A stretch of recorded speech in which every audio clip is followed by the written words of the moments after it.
አመረ አለ በዛብህ። ለዘረፋ ተሰብሰቡ ነው አለ አንደኛው ተማሪ። ማን ነው የሚዘርፍ? ይህን ሳምንት የኔታ ናቸው። ሌሎች ዘራፊዎች አሉ? አዎ 2 አሉ። የሚያስነግሩትማ ብዙዎች ናቸው። እስቲ 7 ናቸው መሰለኝ። አዎ 7 ናቸው። ስለዚህ ከመምሩ ሌላ በውስጣቸው 9 የቅኔ መምህራን አሉ ማለት ነው አለ በዛብህ። አዎ 7ቱ ገና ለመዝረፍ አልደረሱም፣ ማስነገር ብቻ ነው አለና ተነሳ። ጓደኞቹ ቀደም ብለው ወደ ዘረፋው ሄደዋል። እኔስ ብመጣ ምን አለ አለ በዛብህ። ምን አለ?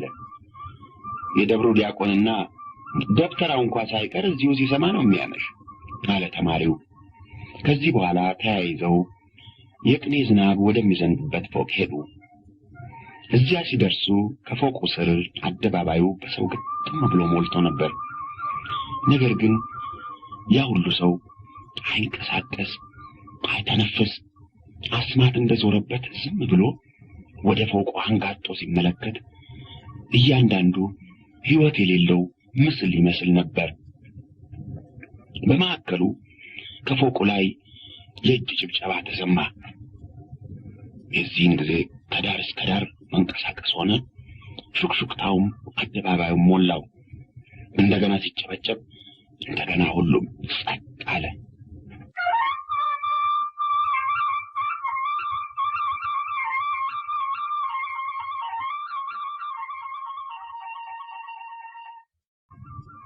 አለቃ ክንፉ ናቸው። አመረ አለ ተቀባዩ ተማሪ ከመሬት። የአመር አማሪ አማሬት አማሪያን አማሪያት አእምሮ አሉ አለቃ ክንፉ። ተማሪውም ተቀበለ። ከዚህ በኋላ ለምሳሌ ያክል ከየቤቱ 2 ግስ ገሰው ዘረፋ ጀመሩ። ከጉባኤ ቃና ጀምረው መወድስ ሲደርሱ እንደ ሁልጊዜው ሞቅ አላቸውና ብድግ ብለው እንደ ፎካሪ ከወዲያ ወዲህ እየተንጎራደዱ ማዕበሉን ያወርዱት ጀመር። መወድሱን ሲጨርሱ እንደገና ተቀበል አሉና ከጉባኤ ቃና አንድ ብለው ጀመሩ። ነገር ግን ተቀባዩ ስለደከመው እሱ ተቀምጦ ሌላው እስኪተካ ጉባኤ ቃናውንና ዘአምላኬውን አለ ተቀባይ አንጎደጎዱት። በስላሴ ላይ ተቀባይ ደረሰና እስከ መወድስ ተቀበለ። አለቃ ክንፉ ላባቸው እየተንጠፈጠፈ ደግሞ እንደገና ተቀበል ብለው ጉባኤ ቃና ሲጀምሩ መምህራኑ ወደ ፎቅ ወጡና ለምነው ወደ መኝታቸው ወስደው አስተኛቸው። ገላጋይ ባይደርስ ደግሟቸው እስኪወቁ ድረስ ይዘርፉ ነበር። አንድ ቀን እንደዚሁ ከጉባኤ ቃና እስከ መወድስ 12 ሙሉ ቤት ዘርፈው ደክሟቸው ወድቀው ብዙ ቀን ታመው ዳኑ። ከዚያ በኋላ ቢበዛ ከ3 ሙሉ ቤት በላይ ዘርፈው አያውቁም። ምክንያቱም ሰዎች በመፍራት እየከለከሏቸው ነው እንጂ ተቸግረው አይደለም። አለቃ ክንፉ አእምሯቸው ከቅኔ ድርና ማግ እንደተሰራ ራሱ ካላለቀ ቅኔው ያልቃል ተብሎ አይታሰብም። ከሁሉም የሚያስገርመው ብዙ በዘረፉ መጠን እንደ ሌሎቹ መምህራን ቅኔያቸው እየቀለለ በመሄድ ፈንታ ምስጢሩ እየረቀቀና ንባቡ በብዙ ድካም መርጠው እንዳጋጠሙት ሁሉ እያማረ ነው የሚሄድ። አለቃ ክንፉ እንደ ሌሎቹ ቆጥረው ከሚቀኙት እንደ ሌሎች መምህራን አስበው ተጨንቀው ከሚዘርፉት ቅኔ ሲያሰክራቸው በዚህ ዓለም መኖራቸውን ሲረሱት ከጻድቃን ከሰማዕታት ከምዕመናን ከመላእክት ጋር በሌላ ዓለም የሚጫወቱ ሲመስላቸው ያን ጊዜ ሳያውቁት ሳይሰማቸው የሚያወርዱት የቅኔ ማዕበል የእውነተኛ የተዋናዩ ደቀ መዝሙር አሰኝቷቸው ቀረ። በቅኔ ቤት የማይሞት የማይረሳ ስም ሰጣቸው። አለቃ ክንፉ በመጽሐፍና በዜማ በዝማሬ መዋሲትና በአቋቋም ቁጥራቸው ከታላላቁ መምህራን ጋር ነው። በቅኔ ግን ቁጥራቸው ከቅኔው ፈጣሪ ከተዋናይ ጋር ነው።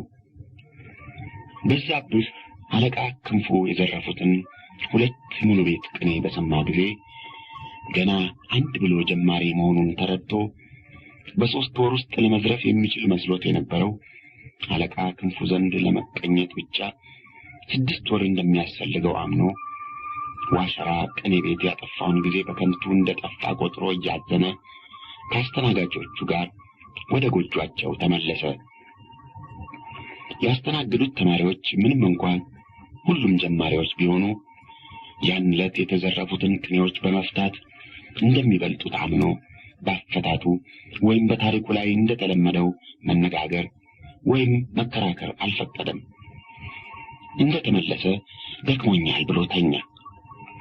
ነገር ግን አውቆ የተኛ መስሎ ሌሎቹ የተዘረፈላቸውን ቅኔ አንድ ባንድ እያነበቡ ሲፈቱና ታሪኩንም ሲተርኩ ሲሰማ መሸ። አስተናጋጆቹ ከተኙ እንኳ በኋላ ቅኔ አውቃለሁ መስሎት ተቀኝቻለሁ ብሎ ያወራውን የሚያርምበትን መንገድ ሲፈልግ እንቅልፍ አጥቶ ብዙ ቆየ።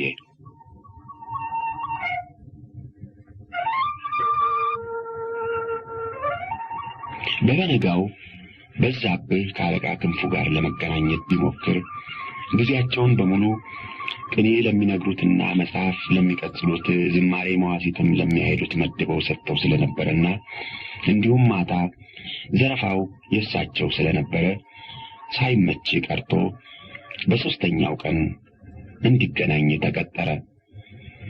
በቀጠሮው ከመምህራኑ አንዱ እየመራው አለቃ ክንፉ ወዳሉበት ፎቅ ፊትና ኋላ ሆነው በዚያ የተሰራበት ዘመን በተረሳ አሮጌ መሰላል ሲወጡ የጩኸቱ ብዛት እንኳን ፎቅ ላይ ያለ ከአጥር ውጭ የተኛ ሰው ከእንቅልፍ ያነቃ ነበር።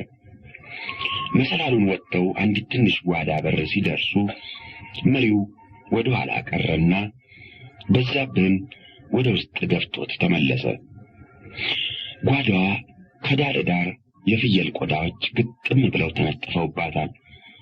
በአንደኛው ማዕዘን አለቃ ክንፉ ወፍራም ነጭ ጋቢ ለብሰው ነጭ ጭራቸውን ይዘው በፊታቸው በአትሮንስ ላይ አንድ ትልቅ መጽሐፍ ዘርግተው ተቀምጠው ይመለከቱ ነበር።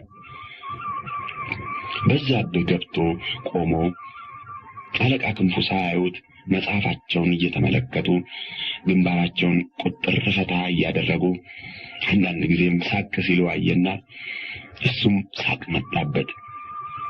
ነገር ግን እንደምንም ሳቁን አግዶ ምን አይነት ጉድ ናቸው እያለ ሲያስብ ብራና በሚገለብጡበት ጊዜ ቀና ቢሉ ለፊታቸው ቆሞ አዩትና ምን ተሻለህ ወንድም አሉት። ለትምህርት የመጣሁ እንግዳ ነኝ፣ ለመገናኘት ዛሬ ቀጥረውሃል ብለውኝ ለዚሁ ነው አሁን የመጣው። እኔ ነገር ረስቼው እኮ አለሁ። ከዚህ መጽሐፍ ጋር እየተጫወትኩ ብዙ አቆምኩ አሉ አለቃ ክንፉ። የለም የኔታ ብዙ አልቆምኩም። ድንቅ ድንቅ ድንቅ ከወዴትስ አመጣህ? አገሬ ማንኩሳ ነው። አሁን ግን የመጣው ከደብረ ወርቅ ነው። ደብረ ወርቅሳ ለምን ሄድ? መጽሐፍ ለመቀጸል ቀና ሐሳብ? አዎ ሐዲስና ብሉይ መጽሐፈ መነኮሳት ቀጸልኩ። ማለፊያ ቅኔሳ ወዴት ተቀኘ? ዋሸራ ከቡይ ኑሬ ከአለቃ ኑሬ። አዎ እኛ ቡይ ኑሬ እንለዋለን። ለምን? የራሱን ዋጋ ከፍ የሌሎችን ዝቅ አድርጎ የሚገምት በመሆኑ ገና በተማሪ ቤት ሳለ የወጣለት ስም ነው። አረ ዛሬ እንዲህ ያለ ጠባይ የላቸውም አለ በዛብህ። ችግር ከመከረው በኋላ አይተው ነው እንጂ ነው። እንዴት ያለ ችግር? ድሮ ከሌላ ቀኔ ቤት ተቀኝተው የወጡት ተማሪዎች ሁሉ ወደሱ ሲሄዱ እንደገና ከጉባኤ ቃና ጀምሮ እያለ ስላስቸገረ መምህራኑ ሁሉ ተባብረን ከሱም የተቀኙት ተማሪዎች ወደኛ ሲመጡ ከጉባኤ ቃና እንዲጀምሩ አድርገን ስለዚህ ወደሱ የሚሄድ ተማሪ ጠፍቶ ብቻውን ቀረ። አየህ የሌሎችን ስም ለማበላሸት ያቦካው ጭቃ ለራሱ ሆነ። አሁን ግን እንደማያዛልቀው አውቆ ተመለሰ።